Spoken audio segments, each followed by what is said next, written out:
Good morning students. आज की class में आपको इंग्लिश ग्रामर का जैसे कि वन वर्ड सब्स्टिट्यूशन की हम लोग आज डिस्कस करने वाले हैं। जैसे कि वन वर्ड सब्स्टिट्यूशन अनेक शब्दों में एक शब्द। जैसे कि आपको पता होगा कि बहुत सारे ऐसे एग्जामिनेशन होते हैं जहाँ पे इंग्लिश का जब भी टॉपिक आता है तो उसमें से एक में एक आपके वन वर्ड सब्स्टिट्यूशन आ ही जाते हैं। तो ऐसे ही स्थिति में आज की जो टॉपिक है वन वर्ड सब्स्टिट्यूशन को लेकर आए हैं, क्योंकि आपको पता होगा कि बहुत दिनों के बाद क्योंकि बीच में टाइम नहीं मिलने के कारण ऐसे वीडियो नहीं आ पा रहे थे। तो ऐसी स्थिति में आज के जो टॉपिक है वन वर्ड सब्स्टिट्यूशन, आइए आज की क्लास में देखते हैं। जैसे कि आपको पता होगा कि यहाँ पे फियर फियर का मतलब होता है डर। तो ऐसे में बहुत सारे व्यक्ति जो है वो डरते रहते हैं ना। तो ऐसे में जब डर होती है तो खास करके आपको पता होगा कि ऐसे कई टर्म होते हैं डर में। तो फियर का मतलब होता है डर, और डर को यहाँ पे एक फोबिया भी कहा जाता है। क्या कहा जाता है? फोबिया। और ये डर कई प्रकार के होते हैं। जैसे कि आपको पता होगा कि इकोफोबिया, और इकोफोबिया में क्या होता है? Fear of home surroundings. जैसे कि आपके आसपास के क्षेत्रों से जो डर लगते हैं उसको बोलते हैं यहाँ पे इकोफोबिया। और इको का मतलब ये होता है आपके आसपास के चारों तरफ के जो वातावरण होते हैं उसको बोला जाता है। जैसे आप इकोसिस्टम समझते होंगे। सेकंड क्वेश्चन आपका यहाँ पे देखिएगा, जू फोबिया है। और जू का मतलब आपको पता होगा एनिमल से होते हैं या बर्ड से। तो यहाँ पे देखिए फियर ऑफ एनिमल्स है, यानी जो व्यक्ति एनिमल्स से डरते हैं उसने यहाँ पे जू फोबिया कहा जाता है। नेक्स्ट हम बात करेंगे क्लॉस्ट्रोफोबिया। और क्लॉस्ट्रोफोबिया में जैसे कि आपको पता होगा कि फियर ऑफ क्लोज्ड स्पेस, जो बिल्कुल नहीं बन किया। जैसे कि आपको क्लोज स्पेस की बात करते हैं, जो आसपास के जो एरिया होते हैं वो क्लोज हो जाते हैं, तो वैसे स्पेस को हम लोग यहाँ पे क्लॉस्ट्रोफोबिया कहते हैं। नेक्स्ट है आपका हाइड्रोफोबिया। और हाइड्रो का मतलब यहाँ पे होता है फियर ऑफ वाटर, जो पानी से डरता है। ऐसे में आपको पता होगा कि कभी-कभी ऐसे इंसान को जब कुत्ते काट देते हैं तो कुत्ते जो हैं वो काटने के बाद मनुष्य जो है वो पानी से डरने लगते हैं, यानी ऐसे में हम कह सकते हैं हाइड्रोफोबिया। नेक्स्ट आपका है बिब्लियोफोबिया। और बिब्लियो का मतलब यहाँ पे होता है फियर ऑफ बुक्स, जो किताबों से यहाँ पे डर लगते हैं। बहुत सारे ऐसे विद्यार्थी हैं जो किताबों को देख करके डरने लगते हैं या उसमें ऐसे कई प्रकार के फोबिया होने शुरू हो जाते हैं। नेक्स्ट आपका है जीनोफोबिया।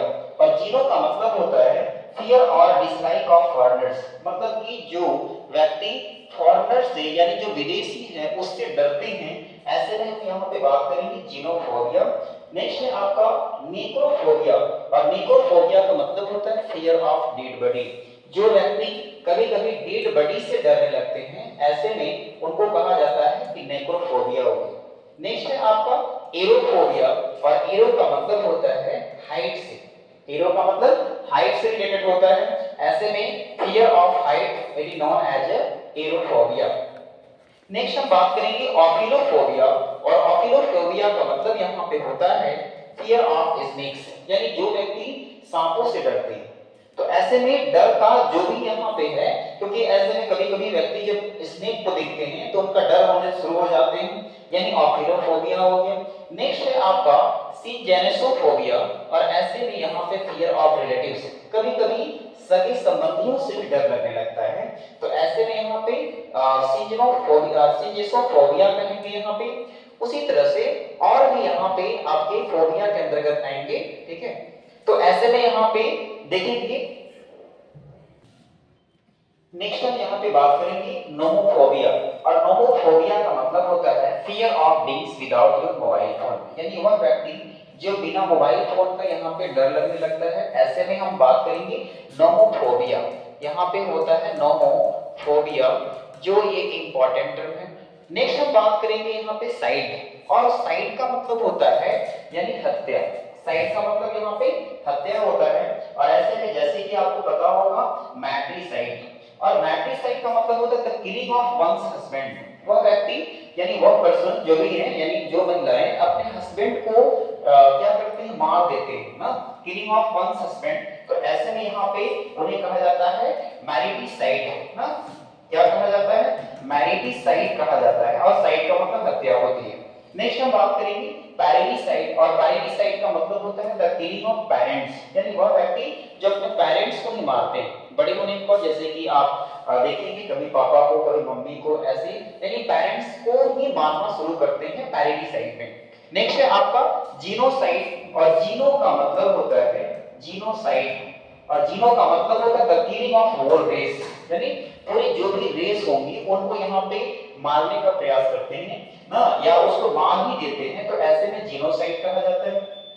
नेक्स्ट है आपका इन्फेंटिसाइड, और इन्फेंट का मतलब होता है the killing of newborn child, यानी जैसे ही नए बच्चे का जन्म होता है तो उसके बाद उसको क्या करते हैं, मार देते हैं, यानी इन्फेंटिसाइड। एक और होता है फोएटिसाइड, और फोएटिसाइड का मतलब होता है कि मां के पेट में ही बच्चे को क्या करते हैं, मार देते हैं, उसे बोला जाता है फोएटिसाइड, यानी यहाँ पे उसको हम भ्रूण हत्या करते हैं।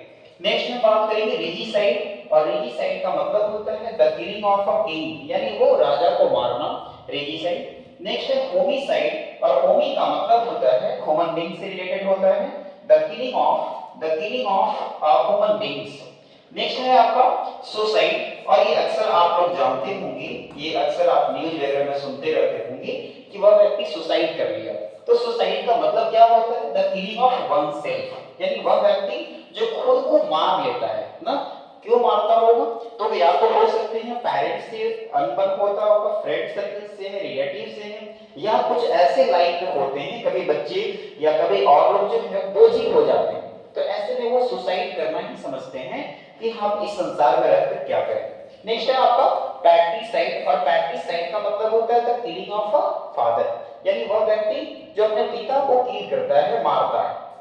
नेक्स्ट है आपका यहाँ पे मैट्रिसाइड, और मैट्रिसाइड का मतलब होता है the killing of a mother, यानी वह व्यक्ति जो अपनी मां को मारता है, इसलिए यहाँ पे मैट्रिसाइड कहते हैं। नेक्स्ट है आपका फ्रैट्रिसाइड, और फ्रैट्री का मतलब होता है the killing of one's brother, यानी वह व्यक्ति जो अपने एक भाई को मारता है, उसे कहा जाता है फ्रैट्रिसाइड।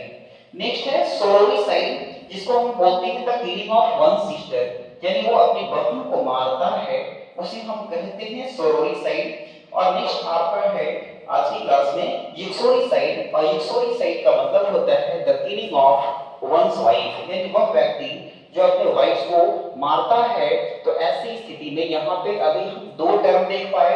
अब दो टर्म में हमने बहुत सारी चीजों को देखने का प्रयास किया। अब वो टर्म में क्या है, तो ऐसे में हम लोग यहाँ पे देखेंगे कि इस टर्म में आपको दो चीजों के बारे में समझ में आया। वो कौन कौन से थे, तो एक फियर था, यानी डर से था, और दूसरा आपका सुसाइड, यानी इससे ना साइड से। अब यहाँ पे समझने का प्रयास कीजिए कि आप इस दोनों को टर्म को कैसे याद करेंगे ताकि आप एग्जामिनेशन में आप स्कोर कर सकते हैं। तो ऐसे में आपको पता होगा कि अभी जस्ट आप देखें फियर, और फियर का मतलब होता है डर, तो इसके लिए आपके टर्म है फोबिया।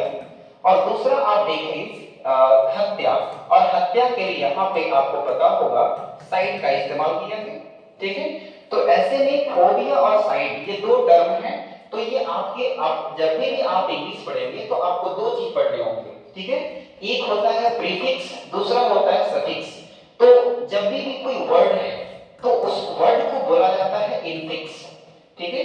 तो इनफिक्स के पहले, यानी कोई भी वर्ड के पहले जो शब्द ऐड हो जाते हैं उसे कहा जाता है प्रीफिक्स, उसे कहा जाता है प्रीफिक्स। लेकिन उस वर्ड के बाद वाले जो टर्म को ऐड किया जाता है उसे कहा जाता है सफिक्स।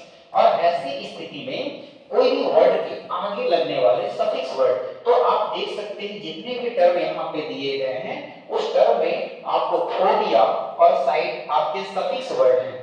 तो सफिक्स वर्ड को आप याद करने के लिए सबसे आसान तरीका क्या है, जैसे कि आप अगर याद करना शुरू कीजिए इको प्लस फोबिया, तो आपकी ये तो आपके सफिक्स वर्ड है, तो केवल यही याद करना है इको, और उसके बाद आप लगा दीजिए फोबिया। उसी तरह से जैसे सुसाइड, तो सुसाइड हुआ और उसी में आप ऐड कर दीजिए साइड, यानी साइड जो वर्ड है वो आपका सफिक्स हो गया, और सो जो है आपका जो भी वर्ड थे इनफिक्स। तो ऐसे में आप वर्ड को, बड़े से बड़े वर्ड को आप बिल्कुल आसानी से याद कर सकते हैं। क्यों बड़े बड़े वर्ड आपको इतने डिफिकल्ट क्यों नजर आते हैं, उसके पीछे रीजन होता है कि प्रीफिक्स और सफिक्स वर्ड को क्या करते हैं, हमेशा ऐड कर लेते हैं। लेकिन जैसे ही आप प्रीफिक्स और सफिक्स वर्ड को जैसे ही आप देखेंगे, चेंज करेंगे, उसे हटाने का प्रयास करेंगे, तोड़ने का प्रयास करेंगे, तो ऑलरेडी आपके क्वेश्चन या जो भी वर्ड होंगे आसान पड़ जाएंगे। आई होप ये बिल्कुल समझ में आया होगा। आज की क्लास यहीं तक, फिर आप लोग अगले क्लास में मिलेंगे नए टर्म को लेकर।